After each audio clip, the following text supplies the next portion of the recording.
एक समय की बात है। हिमालय की तलहटी में बसे एक छोटे से गांव में वीर नाम का युवक रहता था। वह गांव का सबसे मेहनती और ईमानदार लड़का माना जाता था। उसके माता पिता का देहांत बहुत पहले हो चुका था, इसलिए वह अकेला ही खेतों में मजदूरी करके अपनी जीविका चलाता था। उसका सपना था कि एक दिन वह अपनी छोटी सी झोपड़ी को पक्के घर में बदल देगा और गांव के बच्चों को पढ़ाने के लिए एक पाठशाला खोलेगा। एक दिन दोपहर के समय जब सूरज सिर के ऊपर था, वीर खेत से लौटते हुए जंगल के रास्ते से जा रहा था। तभी उसे रास्ते में एक बूढ़ी औरत मिली। उसके कपड़े फटे हुए थे, हाथ में एक भारी थैला था और वह थकावट से हाँफ रही थी। उसने वीर से कहा, बेटा, क्या तुम मेरी थोड़ी मदद कर सकते हो? यह थैला बहुत भारी है, मुझे इसे अगले गांव तक पहुंचाना है, पर मेरे पांव अब साथ नहीं दे रहे। वीर ने बिना कुछ सोचे कहा, अम्मा, जरूर, आप मुझे बताइए कहां तक जाना है? बूढ़ी औरत ने मुस्कुराते हुए कहा, बस इस पहाड़ी के उस पार नदी के किनारे एक मंदिर है, वहां तक पहुंचा दो, फिर मैं तुम्हें इनाम दूंगी। वीर ने थैला कंधे पर रखा। वह वाकई बहुत भारी था, लेकिन उसने कुछ नहीं कहा। दोनों रास्ते पर चलने लगे। चलते चलते वीर ने सोचा, अम्मा के पास इतना भारी थैला है, शायद इसमें अनाज या कोई धातु हो।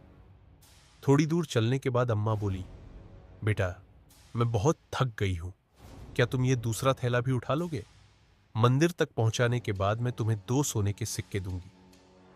वीर हंसते हुए बोला, अम्मा, इनाम की बात मत कीजिए, आपकी मदद करना ही मेरा कर्तव्य है। उसने दूसरा थैला भी उठा लिया। अब दोनों थैले मिलकर और भी भारी हो गए थे। रास्ते में जब वे एक नदी के पास पहुंचे तो वीर ने देखा कि पानी तेज बह रहा था। अम्मा बोली, बेटा, मैं यह नदी पार नहीं कर सकती, कृपया मेरा एक और छोटा झोला भी ले लो। मैं वादा करती हूं, मंदिर पहुंचने पर तुम्हें बहुत बड़ा इनाम मिलेगा। वीर ने कहा, ठीक है अम्मा, मैं सब उठा लूंगा। उसने तीसरा झोला भी उठा लिया। अब वह लगभग झुक कर चल रहा था, लेकिन उसके चेहरे पर कोई शिकायत नहीं थी। नदी पार करते समय अचानक उसके मन में एक विचार आया, इन थैलों में आखिर क्या है? इतने भारी हैं और अम्मा बार बार इनाम की बात कर रही है, कहीं इनमें सोना चांदी तो नहीं? उसने झोले को हल्का सा खोला। अंदर कुछ चमक रहा था, शायद सोने जैसे सिक्के। उसका मन डगमगाने लगा। अगर मैं ये सिक्के लेकर भाग जाऊं तो मेरा जीवन बदल जाएगा। अब तक मैंने जितनी मेहनत की उससे कहीं आसान रास्ता मेरे सामने है। पर अगले ही पल उसके भीतर से आवाज आई, नहीं, यह गलत है। जिसने तुम पर भरोसा किया उसके साथ छल कैसे कर सकते हो? वीर ने उस विचार को दबाने की कोशिश की, लेकिन जैसे जैसे वे आगे बढ़ते गए, लालच की आग और भड़कती गई। पहाड़ी का रास्ता आने पर अम्मा बोली, बेटा, यह आखिरी पहाड़ी है, बस इसे पार करते ही मंदिर आ जाएगा। वीर ने सोचा, बस यही मौका है, यहां कोई नहीं है। अगर मैं अभी भाग जाऊं तो कोई मुझे पकड़ नहीं पाएगा। उसने तेजी से कदम बढ़ाए और पल भर में अम्मा से काफी आगे निकल गया। पीछे मुड़कर देखा, अम्मा बहुत धीरे चल रही थी। अचानक उसने दौड़ लगा दी। उसके कंधे भारी थे, लेकिन मन में सोने के लालच ने उसे पंख दे दी। वह सीधा अपने घर पहुंचा, दरवाजा बंद किया और थैले खोले। पहले थैले में पत्थर और जंग लगे लोहे के टुकड़े, दूसरे में टूटी हुई मिट्टी की हंडियां और राख, तीसरे में कुछ पुराने सिक्के जो लकड़ी के बने थे और सोने जैसे रंगे गए थे। वीर की आंखें फटी रह गईं। उसके भीतर पछतावे की आग जल उठी। तभी तीसरे थैले से एक कागज गिरा। उसने पढ़ा, प्रिय युवक, मैं कोई साधारण बूढ़ी औरत नहीं, बल्कि इस क्षेत्र की रानी हूं। मैं अपने राज्य के लिए एक ईमानदार प्रहरी की तलाश में हूं।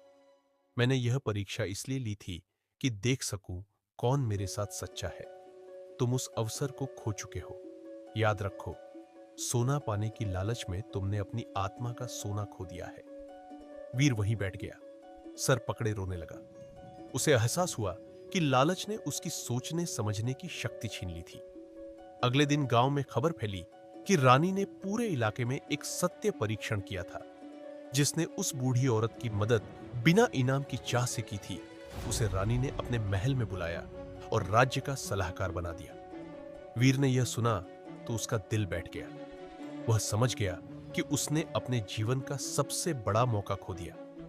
उस रात वह गांव के मंदिर गया और भगवान बुद्ध की प्रतिमा के सामने बैठ गया।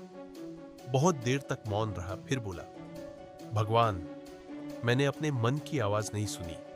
मैं अपने विचारों का दास बन गया। मुझे फिर से खुद पर नियंत्रण सिखाइए। धीरे धीरे वीर ने अपने जीवन में ध्यान और साधना शुरू की। उसने गांव के बच्चों को सिखाना शुरू किया कि मन ही सब कुछ है, जो सोचो वही बनो। लोग उसे वीर दार्शनिक कहने लगे। कई साल बाद रानी फिर गांव में आई।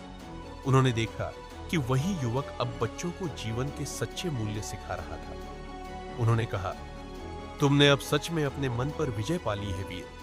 राज्य को ऐसे ही व्यक्ति की जरूरत है।